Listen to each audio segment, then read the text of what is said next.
Décembre 2024, aux abords de Ouagadougou, des pelles perçant la latérite alignent des canalisations et rompent une habitude vieille de décennies.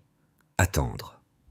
En quelques mois, une ceinture agricole de 2000 hectares surgit, irriguée par 1500 unités solaires, reliant coopératives, ingénieurs et anciens soldats, dessinant autour de la capitale un rempart vivant contre la dépendance alimentaire et logistique.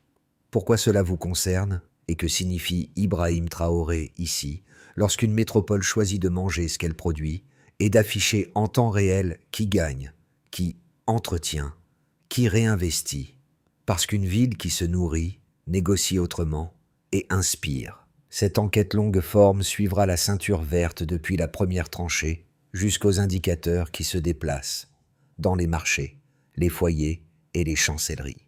Votre bénéfice immédiat est clair. Comprendre comment naît l'autonomie. Nous poserons des chiffres sur des images. Parts de légumes fournies par le périmètre urbain, kilomètres de transport évités, baisse de la consommation de carburant et transparence affichée par coopérative. Qui gagne, qui entretient, qui réinvestit, pour mesurer ce que cela change au prix, à l'emploi et à la nutrition. Un micro-hook pour rester avec nous. Lorsque les importations reculent de manière visible, qui réécrit les règles? Le producteur local, le ministère ou le consommateur muni d'un QR code? Sans slogan ni fétichisme technologique, nous décrirons un protocole reproductible. Ses limites, ses frictions réglementaires avec Bruxelles, les risques de capture par des intermédiaires, et pourquoi certains y voient déjà un deuxième heure, tandis que d'autres redoutent une autarcie coûteuse. Le tournant n'a pas commencé dans un bureau ministériel, mais sur un terrain vague, à la périphérie de la capitale. Ibrahim Traoré, peu après sa prise de fonction, posa une question qui semblait naïve. Et si une capitale pouvait se nourrir seule? 6 mois plus tard, la réponse se dessinait dans les chiffres.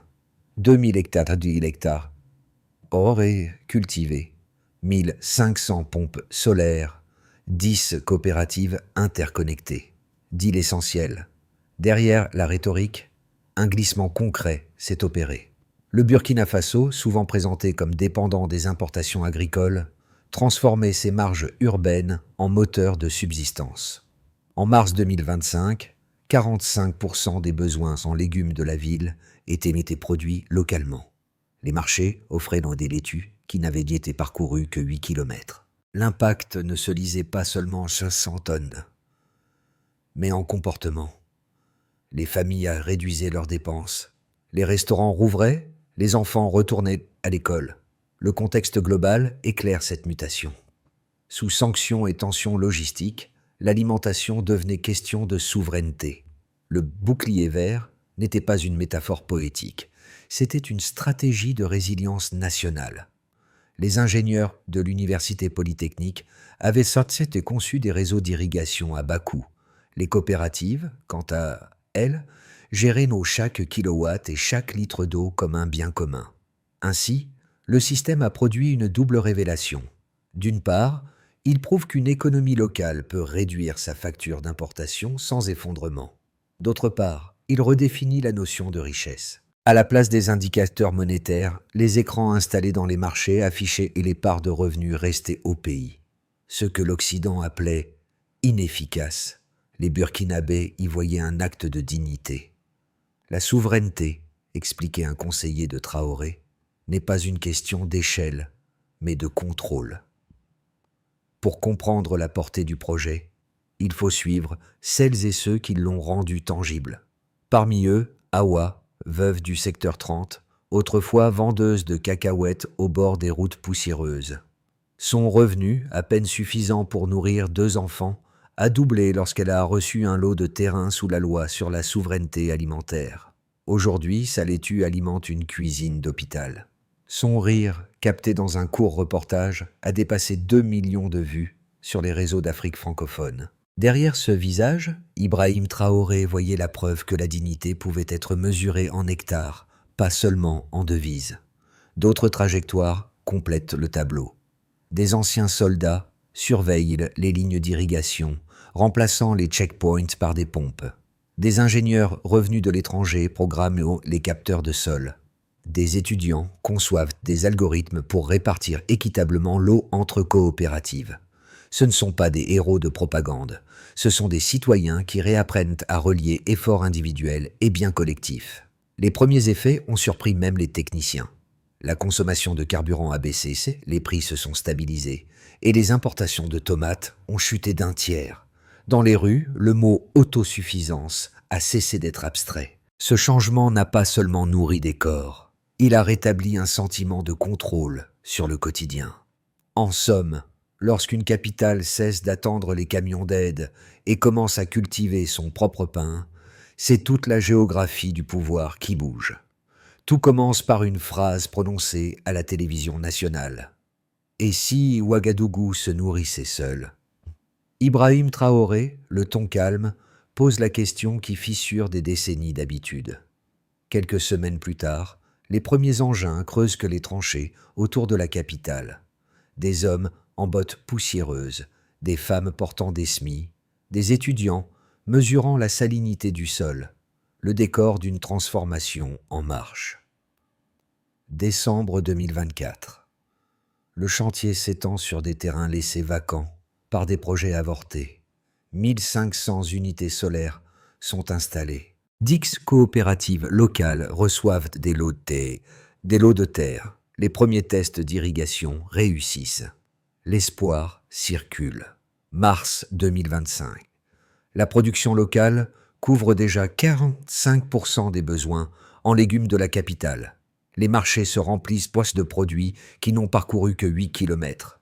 Le ministre du Commerce déclare « C'est notre deuxième or, mais il pousse du sol, pas des mines ».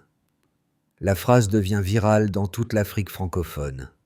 Les délégations du Mali, du Niger et du Ghana viennent observer. Les journaux parlent d'un modèle burkinabé. La confiance renaît. À la mi-2025, les chiffres se transforment en symboles. Le pays, autrefois dépendant, alimente désormais ses cantines scolaires, ses hôpitaux, ses garnisons.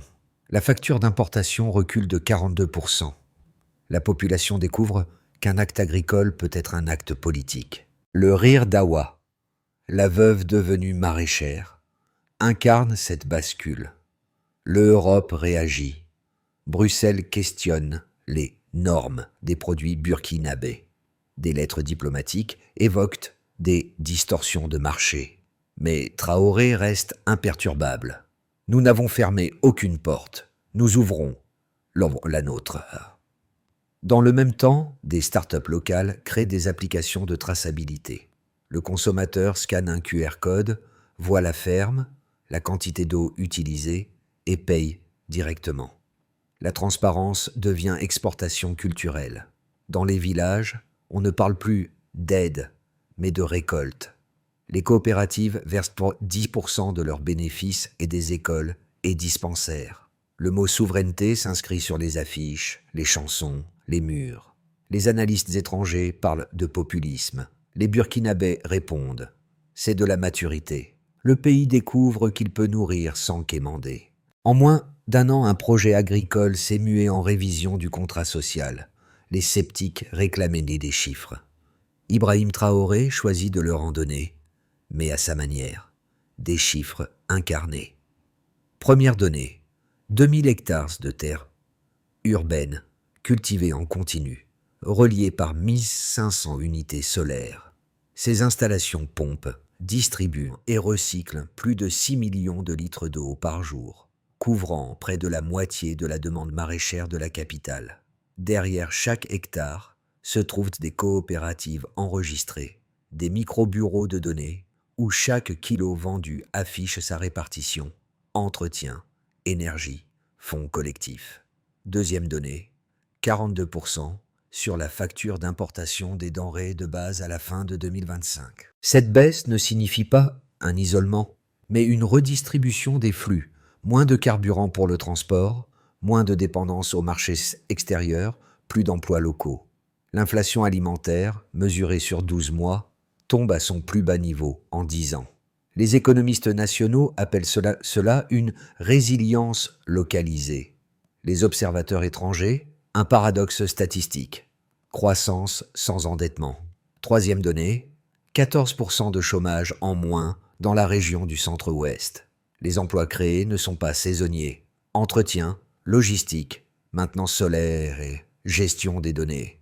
La productivité par hectare s'est accrue de 27%. Mais le véritable progrès est social.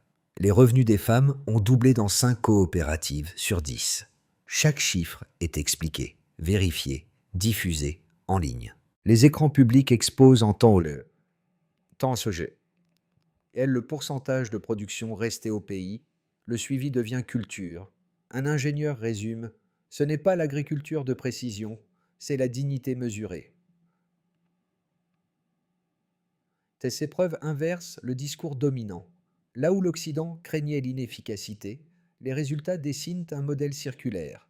Les excédents d'énergie alimentent les pompes. Les excédents financiers financent les écoles rurales. Le FMI, dans une note interne, parle d'anomalies constructives. Et dans les marchés, personne ne parle plus de statistiques. Ils parlent de goût, de stabilité, de fierté. Les critiques n'ont pas tardé.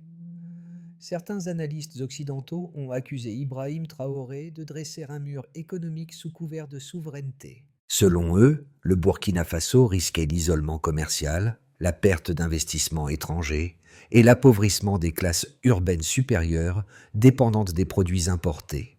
D'autres ont parlé d'un populisme vert, incompatible avec la compétitivité globale. Ces arguments, rationnels en surface, méritent d'être pris au sérieux, car tout projet de rupture doit d'abord résister à la logique du marché avant de convaincre la morale. Mais les faits, eux, racontent une autre histoire. En aucun an, le pays a stabilisé ses prix alimentaires, réduit sa dépendance logistique et amélioré la nutrition infantile. Les chiffres ne sortent pas d'un communiqué politique. Ils proviennent des hôpitaux, des écoles et des relevés énergétiques. Le paradoxe, c'est que l'expérience burkinabé a généré de la croissance précisément parce qu'elle a choisi de produire d'abord ce qu'elle consommait. Autre objection, les infrastructures rurales manqueraient de sophistication pour soutenir cette dynamique. Pourtant, les réseaux d'irrigation, simples et solaires, continuent de fonctionner sans aide extérieure. Les pannes sont réparées localement, les pièces conçues dans des ateliers du pays. L'autonomie n'est pas un repli, c'est une compétence retrouvée. Enfin, les critiques géopolitiques affirment que ce modèle pourrait fragiliser les partenariats africains. C'est faux. Au contraire, il les rééquilibre. Le Mali, le Niger, le Ghana s'en inspirent déjà, créant un corridor d'autosuffisance régionale. Face à ces données, le Stillman s'impose. Et si ce que certains appellent isolement n'était qu'un mot pour désigner la liberté? Et si la souveraineté alimentaire devenait, au XXIe siècle, le moteur d'un commerce plus juste? La force du projet de Traoré n'est pas de réfuter ces critiques, mais de leur survivre, donné en main. Nous ne combattons pas le monde. La phrase tombe comme un éclat de calme au milieu du tumulte. Ibrahim Traoré, dans une rare interview, poursuit. Nous apprenons simplement à nous tenir debout, sans pencher. Ces 8 mots, sobres et droits, résument la seconde moitié du récit. Car le projet de Ouagadougou n'est plus seulement agricole, il devient un miroir politique. La ceinture verte, d'abord conçue pour nourrir, commence à irradier des effets géopolitiques. Les statistiques d'importation européenne révèlent une chute de 40% de la demande burkinabé en légumes venus de Marseille ou de Cracovie. Ce pourcentage, minuscule à l'échelle du continent, agit comme un symbole. Une nation autrefois dépendante réécrit silencieusement la grammaire du commerce. Dans les couloirs de Bruxelles, on parle de perturbations douces. À Ouagadougou, on parle d'espoir tangible. Entre les deux, un espace nouveau s'ouvre, celui d'un pays qui négocie désormais d'égal à égal. Le milieu de l'histoire n'est pas une pause, c'est une bascule. Ce que l'on croyait local devient précédent. Les résultats du bouclier vert ont dépassé le domaine agricole. Dans les foyers, la sécurité alimentaire s'est transformée en stabilité émotionnelle. Les mères ne passent plus leur matinée à chasser le riz. Les enfants reviennent à l'école, mieux nourris, plus concentrés. Dans les hôpitaux, la malnutrition infantile recule. Et sur les marchés, les denrées locales dominent désormais les étals. Ibrahim Traoré parle d'un effet psychologique de la souveraineté. Savoir que le pain vient du sol national change la manière de se lever le matin. Les indicateurs macroéconomiques s'améliorent. La balance commerciale alimentaire se redresse, les importations chutent de 42% et le taux de chômage atteint son plus bas niveau en 15 ans. Les statistiques, longtemps instrumentalisées par les bailleurs, deviennent des motifs de fierté publique. Les petites exploitations agricoles, regroupées en coopératives, fournissent désormais la restauration collective et une partie des circuits hôteliers. Les startups locales développent des outils de suivi énergétique, transformant la souveraineté en opportunité technologique. L'État, lui, convertit cette dynamique en capital diplomatique. Les jeunes partis en Europe commencent à revenir. Des ingénieurs formés à Lyon ou à Dakar conçoivent des drones de surveillance agricole, des algorithmes d'optimisation d'eau, des logiciels de traçabilité. Ce retour inverse le sens de la migration. Le savoir circule vers le sud. Le Mali, le Niger et le Ghana expérimentent à leur tour des périmètres de 400 à 600 hectares. Le Sahel, jadis perçu comme zone de fragilité, devient laboratoire de résilience. Les analystes étrangers interloqués parlent d'une alliance verte, mais la transformation la plus profonde reste symbolique. Pour la première fois, une nation africaine démontre qu'il est possible de briser la logique de dépendance sans confrontation. Ce qui naît à Ouagadougou dépasse le cadre national. C'est une pédagogie du possible. Dans un discours, Traoré résume « Nous ne cultivons pas pour défier, mais pour nous tenir debout ». Et le public, en silence, comprend que la liberté peut avoir le goût de la tomate mûrie à 8 km de chez soi. À ce stade, le Burkina Faso se tient à un carrefour. Ibrahim Traoré lui-même reconnaît que l'année à venir sera décisive. 3 trajectoires se dessinent, chacune révélant une facette du pari de la souveraineté. La ceinture agricole maintient son rythme actuel. La production locale couvre 50% des besoins urbains, les coopératives se consolident et les relations commerciales avec les voisins s'intensifient. Les revenus ruraux progressent de 15%. Les prix alimentaires restent stables malgré les variations climatiques. Dans ce scénario, la priorité du gouvernement est la fiabilité, consolider sans s'épuiser. Si les infrastructures solaires et les réseaux d'irrigation reçoivent des extensions régionales, le modèle pourrait atteindre 70% d'autonomie légumière pour Ouagadougou. Des contrats de transfert technologique seraient signés avec le Mali et le Niger, formant une alliance verte du Sahel. Les institutions internationales reconnaîtraient alors cette réussite comme un exemple de développement endogène. Ce scénario suppose discipline, continuité et neutralité diplomatique, la souveraineté sans provocation. Un ralentissement politique ou une sécheresse sévère pourrait réduire la production de 20%. La dépendance énergétique, bien que diminuée, risquerait de remonter si la maintenance des pompes solaires échouait. Les tensions commerciales avec l'Union européenne pourraient s'envenimer, menant à des barrières non tarifaires supplémentaires. Dans ce cas, le risque n'est pas l'échec économique, mais la démoralisation collective. Entre ces futurs possibles, une constante demeure. La souveraineté se cultive comme la terre, rang par rang. Et Traoré avertit, si nous cédons sur la rigueur, nous perdrons plus qu'une récolte. Nous perdrons le sens de notre indépendance. La recommandation implicite, pensez la souveraineté comme un écosystème, non comme un slogan. Ce que le bouclier vert a changé se lit désormais dans la vie quotidienne. À Ouagadougou, les marchés ferment plus tard. La criminalité baisse. Les rues sont éclairées par les lampes solaires, financées par les coopératives. Les repas scolaires contiennent des légumes locaux. Les hôpitaux servent des plats produits à moins de 10 km. Les habitants parlent de sécurité non plus comme d'une présence militaire, mais comme d'une abondance calme. Pour Ibrahim Traoré, C'est la plus grande victoire. La paix ne se décrète pas, elle se cultive.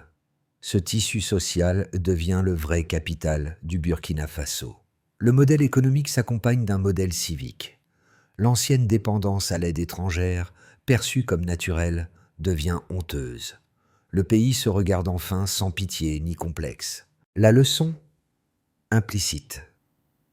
Une nation n'a pas besoin d'être riche pour être exemplaire. Elle a besoin d'être cohérente. Et lorsque la cohérence se traduit en pain, l'espérance cesse d'être un mot.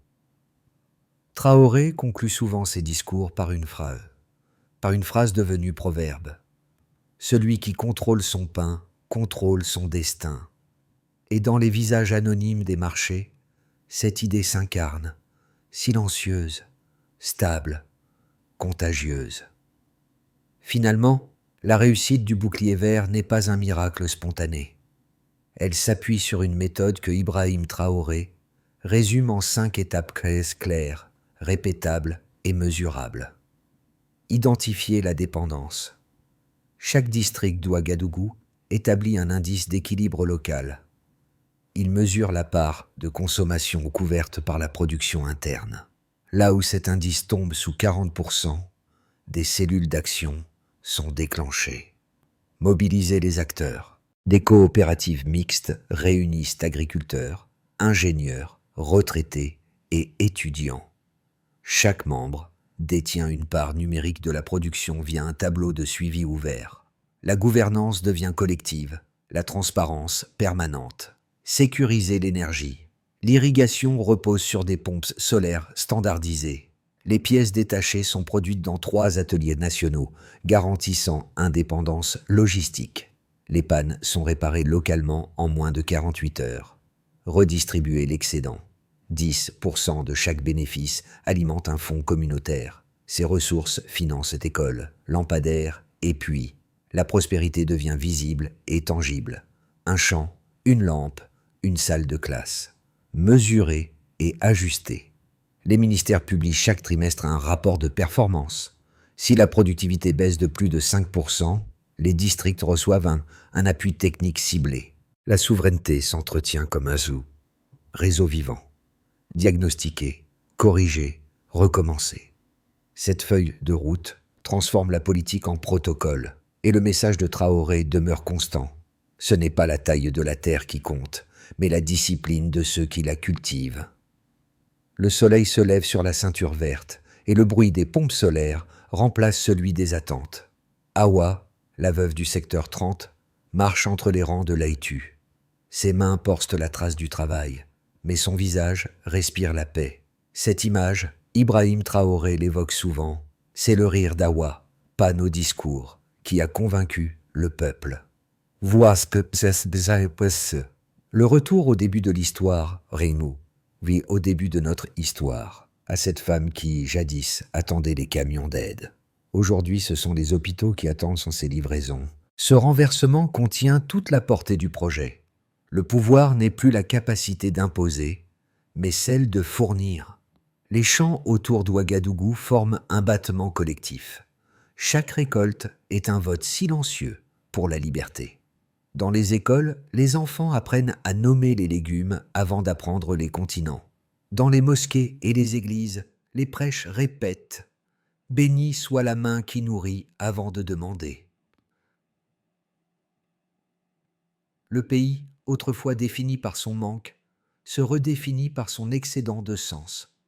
Traoré le dit avec douceur « Ce que nous avons planté, ce n'est pas seulement de la nourriture, c'est une idée. D'une idée qui pousse encore. » Le crépuscule tombe sur Ouagadougou et la ceinture verte brille comme un halo. Ce n'est ni un monument ni un miracle, mais la preuve d'une promesse tenue. Ibrahim Traoré observe silencieux les champs qu'il a contribué à faire naître. Autour de lui, les voix se mêlent, celles des femmes, des étudiants, des anciens, une chorale tranquille qui dit au monde « Nous avons choisi de grandir, pas de nous incliner ». Cette histoire n'appelle ni triomphalisme ni rancune. Elle invite simplement à réfléchir. Que se passe-t-il lorsqu'un peuple décide que la dignité commence par la terre? Et si cette expérience, née à Ouagadougou, pouvait inspirer d'autres villes du Sud? Pour ceux qui croient que l'autonomie n'est pas un isolement, mais une forme de paix, partagez cette histoire. Pour ceux qui veulent suivre le prochain chapitre du plan alimentaire africain, abonnez-vous avant que le fil ne se rompe, parce qu'en fin de compte, la souveraineté n'est pas déclarée. Elle se cultive rang après rang, sous un soleil que nul ne possède.